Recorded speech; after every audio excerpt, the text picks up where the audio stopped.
Olá pessoal, sejam bem-vindos mais uma vez ao canal Prof. Carla Bruno e hoje nós vamos falar um pouco sobre a matemática e os livros de ficção. Não esqueça de se inscrever aqui no canal, deixar seu like e compartilhar o vídeo com seus amigos. Pessoal, a leitura ela pode e deve ser estimulada na escola e fora dela, desde a educação infantil, pois ela desenvolve a oralidade, a escrita e também o fictício, possibilitando aos estudantes aprimorar o seu repertório de argumentação, de análise e de questionamento. O trabalho com base na leitura, ele enriquece a aprendizagem em qualquer área do conhecimento, pois ele possibilita também a associação entre a teoria e a realidade. Por isso, é importante também lembrar dos livros de ficção que tratam de matemática, né? A matemática, assim como a literatura, ela exercita a mente e desenvolve a criatividade. Segundo a Katia Smoley, integrar literatura nas aulas de matemática representa uma substancial mudança no ensino tradicional da matemática, pois as atividades desse tipo, os alunos não precisam primeiro pensar na matemática para depois aplicar a história, mas exploram a matemática e a história ao mesmo tempo. Partindo desse princípio, eu selecionei alguns livros que podem fazer parte do repertório desses estudantes. O nosso primeiro livro é o Fortaleza Digital, do Dan Brown. É este aqui que eu vou mostrar para vocês, tá? O escritor norte-americano certamente é um fenômeno literário na cultura pop das últimas décadas.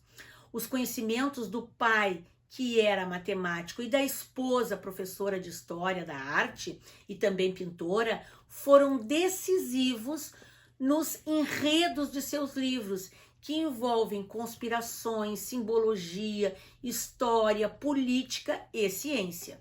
A trama desse livro fala sobre a matemática Susan, que é a chefe da criptografia da Agência de Segurança Nacional Americana. Ela luta para solucionar um código que nem os supercomputadores conseguem decifrar. O nosso segundo livro, pessoal, é A Última Teoria de Einstein, de Mark Alpert.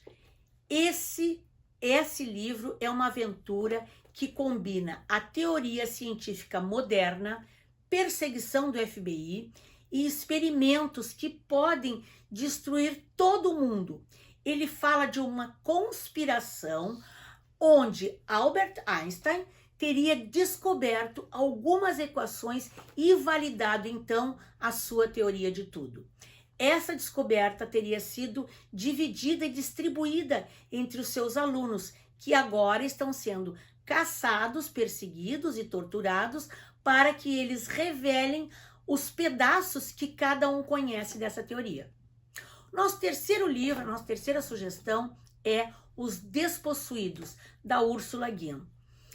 Ela cria uma trama sobre dois planetas gêmeos que foram separados por conflitos e desconfianças, e um homem que arriscará tudo para reuni-los novamente. Ele é um físico, matemático e ativista que está lutando com teorias do tempo, e também ele percebe como as teorias definem duas sociedades diferentes,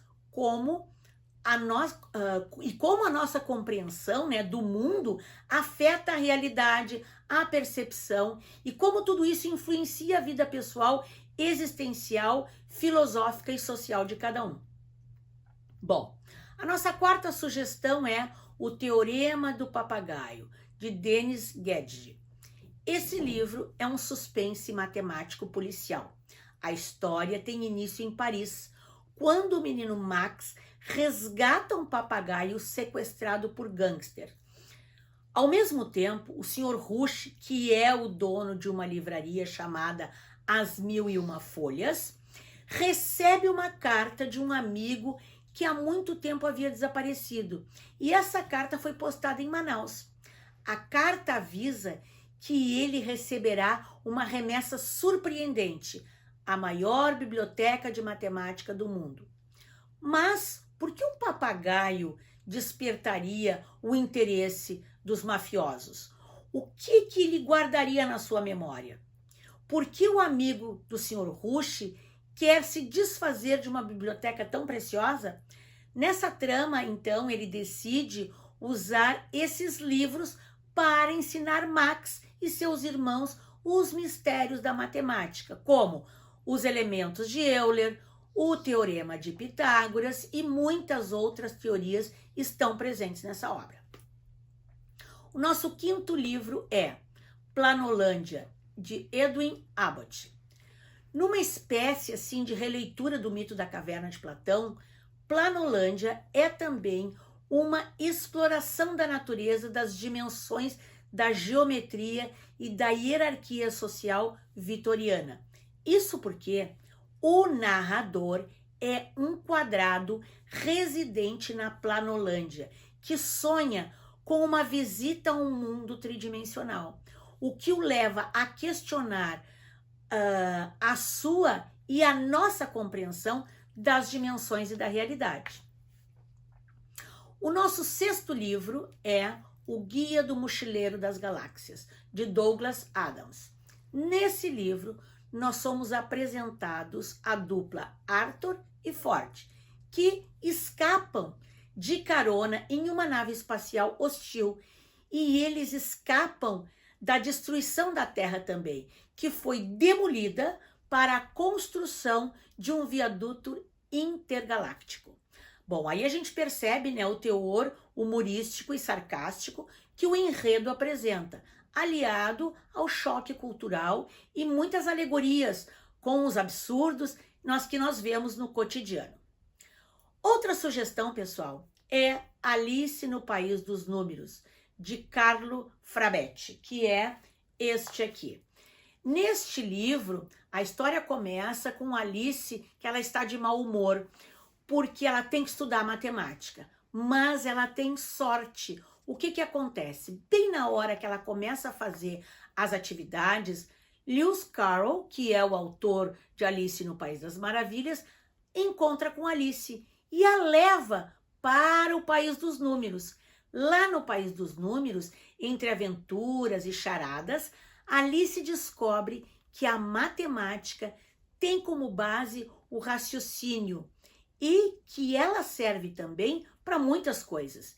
E o mais importante, que aprender matemática pode ser fácil e também divertido. O nosso próximo livro, nossa última sugestão de hoje é O Problema dos Três Corpos, de Cixin Liu. Esse livro que inaugura a mais importante trilogia chinesa, Lembrança do Passado da Terra. Usando, né, como ponto de partida a China no final dos anos de 1960, que está imersa numa revolução cultural, Liu cria uma narrativa em uma linha temporal que revela um projeto secreto envolvendo um pequeno grupo de astrofísicos, militares e engenheiros, além de ondas sonoras, extraterrestres e conspirações mundiais opostas. Bom, pessoal, essas aqui foram algumas sugestões de livros de ficção. E essa leitura que aqui eu me referi, né, não é aquela dos livros didáticos, introdutórios dos capítulos, né, mas é aquela que envolve uma história, onde o estudante é estimulado a interpretar tudo aquilo que foi escrito.